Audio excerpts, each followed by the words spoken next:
Healthcare has been changing dramatically over the last quarter century. And in the early 2000s, it became really clear that a lot of changes had to be made in how we collected information, how we shared information, if we were really going to have the best healthcare system in the world. So the eHealth initiative was started in 2004 to bring together all of the minds that really needed to be at the table to think about how to develop a system in Minnesota that really met the IT, the information technology needs, the data needs of our evolving healthcare system. Electronic health records are used, first of all, to document care that's provided by physicians, nurses, therapists, and others. That's common knowledge.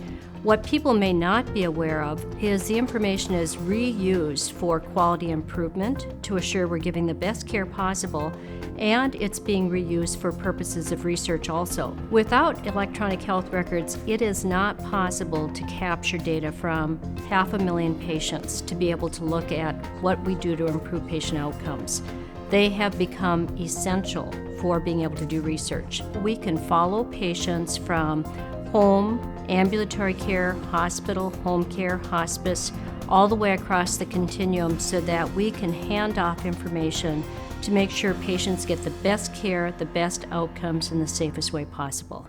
eHealth is a public health approach, so it needs everybody at the table to be collectively working on the solutions. To create that, we needed a collaborative of payers, the clinicians, the hospitals, the clinics, the academic institutions, the not-for-profit organizations, the IT developers.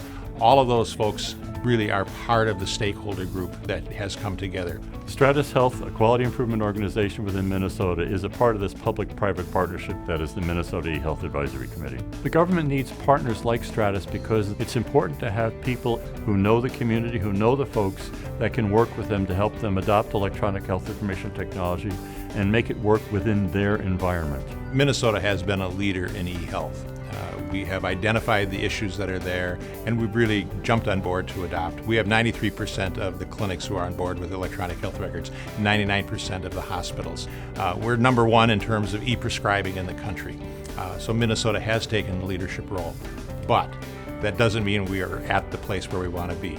There's a lot of folks who are not engaged in it. We need to have a lot more work with long-term care, with public health, with the schools, with pharmacies. So we're doing really well. I think we're doing probably the best in the country, but still a long way to go. One of the things that the adoption of electronic health records can do, it can help us identify issues of health inequity and health disparities. What that means is that some group of people, either because of their socioeconomic status or their color or their nationality, are not achieving the same quality of health care that somebody else is. Through using an electronic health record and analyzing people's demographics and information, we can then find some of those problem areas and begin to address them so that better health care is received by all. The world is changing very rapidly.